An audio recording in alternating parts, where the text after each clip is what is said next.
Let's do two examples that are at the end of 7.1, 7.2. Yeah. Listed in the accompanying stem plot are the ages of applicants who were unsuccessful in winning promotion. There is an important larger issue of whether these applicants suffered age discrimination, but for now, we'll focus on the simple issue of using these values as a sample for the purpose of estimating the mean of a larger population. Assume that the sample is a simple random sample and use the sample data with 95% confidence level to find both the margin of error E and the confidence interval for the mean. So when we have a stem plot, we're going to have to use a stem plot to list out all of the values. So we first need, in order to do this, we need to know what our sample mean is. We need to know what our sample standard deviation is.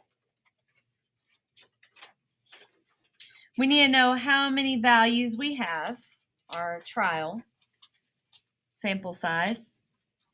And then we do know that we're doing a confidence level of 95%. So we can also look at alpha. Remember, alpha is found by doing 1 minus your confidence level. So 0.05 is alpha.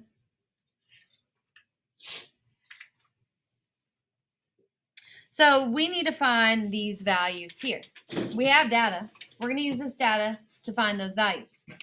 We're going to do L1. We're going to put our data into stat L1 and then do the one variable statistics.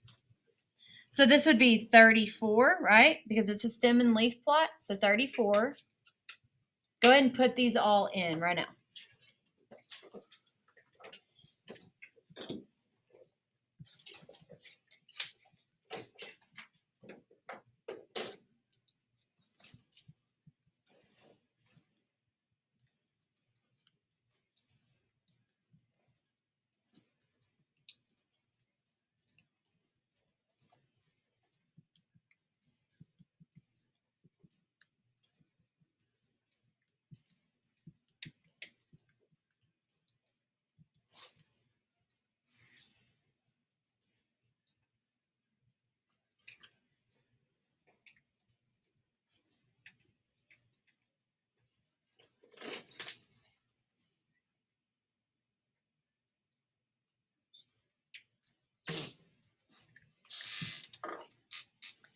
Did you put 23 values in there?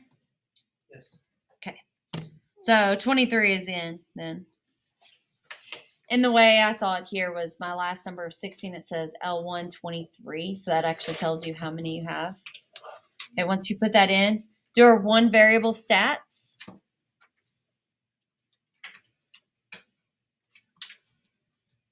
Stat, calc, one variable stats. We're just putting list L1. We don't have to do a frequency list. This is not a probability distribution. So it's just like this. So our mean, our sample mean is 47.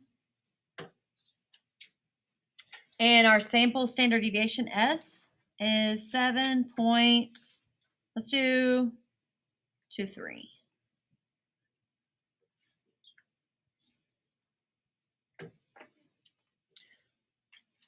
Okay, so since we're looking at the mean and not the proportion, so let's look back at how we find our test statistic so that we can do our margin of error. So we need that test statistic first, and then we'll plug in for our margin of error. So our test statistic is found by using our T-chart. We're going to look at 0.05 with degrees of freedom of 1 minus or 1 subtracted from our sample. So 22. So look at your T chart, T distribution. Degrees of freedom, 22. In two tails. So 22. The two tails right in the middle for the 0.05. 2.074. So T alpha over 2 equals 2.074. So it's just using the chart. Use T distribution chart.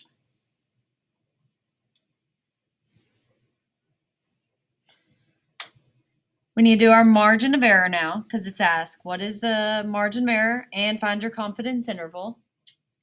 So margin of error, let's look at our formula. This is our margin of error. Your T alpha over 2 times S over square root of N.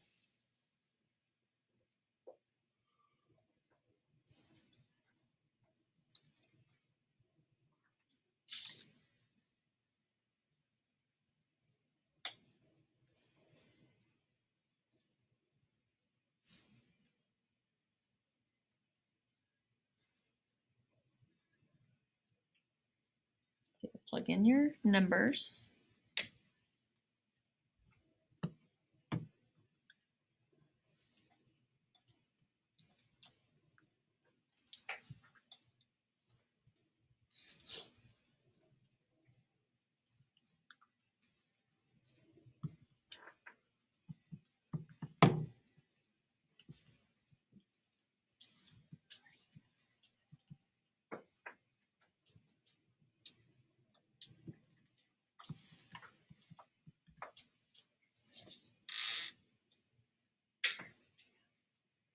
I kind of put those together. You can leave them apart or together. It should equal the same thing now.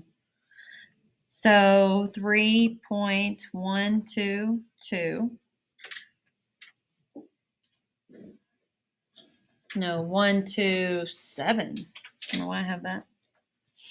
127. And then we need to do our confidence interval. I guess it should be X bar. There we go. X bar. X bar plus and minus that margin of error. So X bar is the 47. So 47 minus 3.127. And then 47 plus 3.127.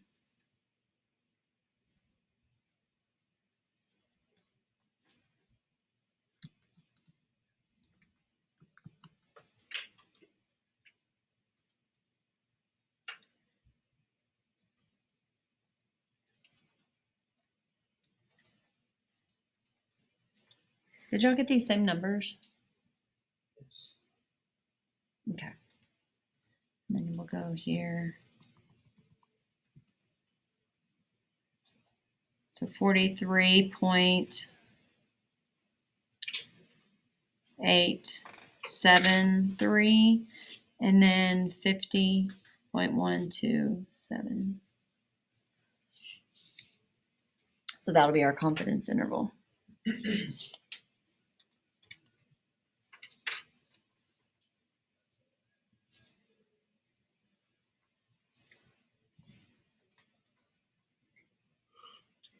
All right.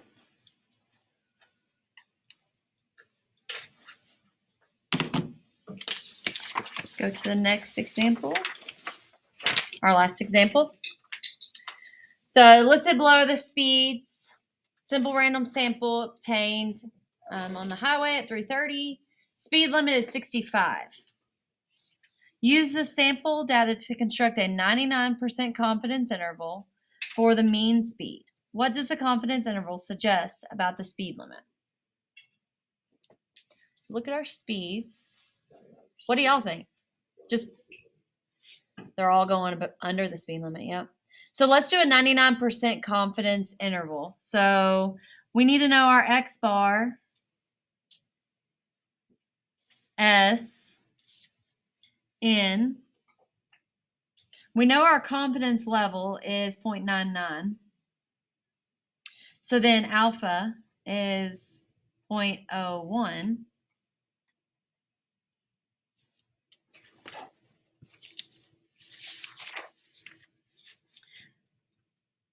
So let's put this data in L1, L2. So if you want to, you can go up to L1, push clear, enter, and it'll clear out that whole column. Just don't hit delete. You can delete each entry, but don't hit delete on L1.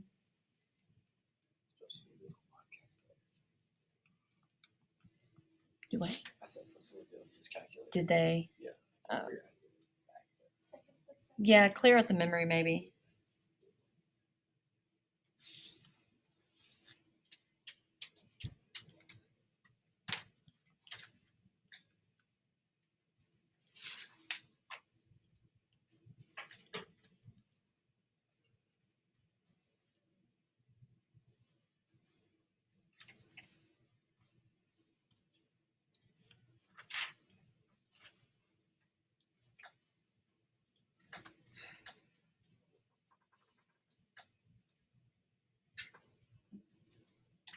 So let's see if we have matching information, and then we can fill in our information here. So X bar, let's go 3 decimal places.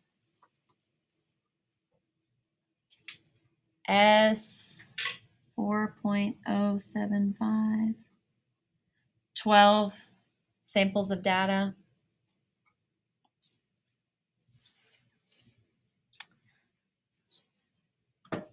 Okay, so we need to know what our T alpha over 2 is. So this is where we use our chart. We're looking at degrees of freedom. If there's 12, then degrees of freedom is 11. And we're looking at N2 tails, 0.01. So it changed on this one. We've been doing 0.05, but we're doing 0.01. So 0.01 and 11. Did y'all find it? 3.106.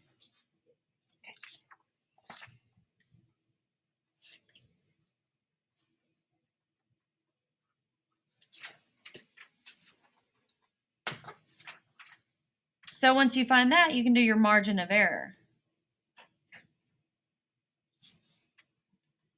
So go ahead and do that, and then construct your confidence interval by doing X bar plus and minus E. So go ahead and do that on your own.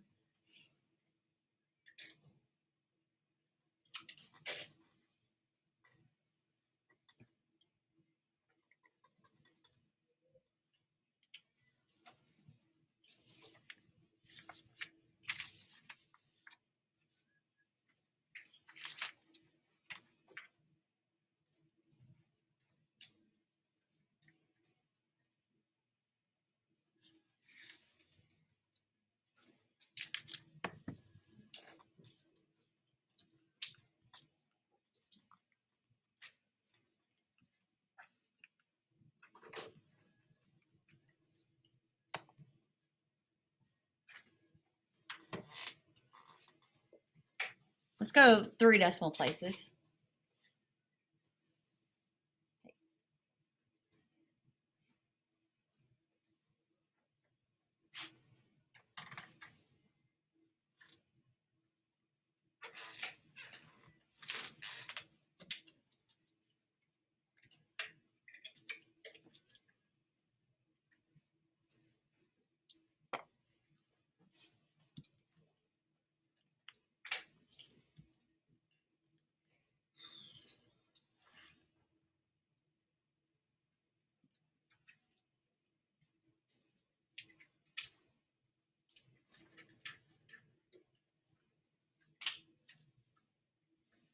I'm going to give you about 1 more minute to see how you do, and then I'll show you the answer.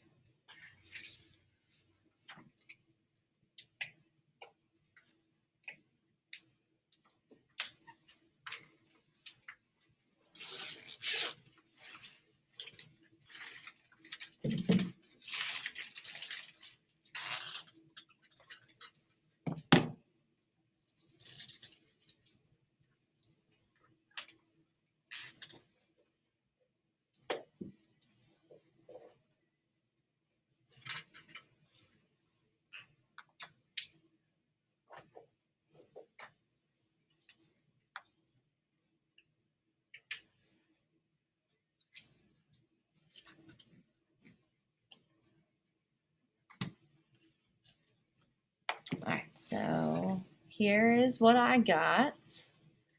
So I plugged in for our margin of error, and then I did x bar plus and minus e to get my confidence interval. So this is what I put in on my calculator, if you want to see that as well. Okay, so that concludes chapter 7.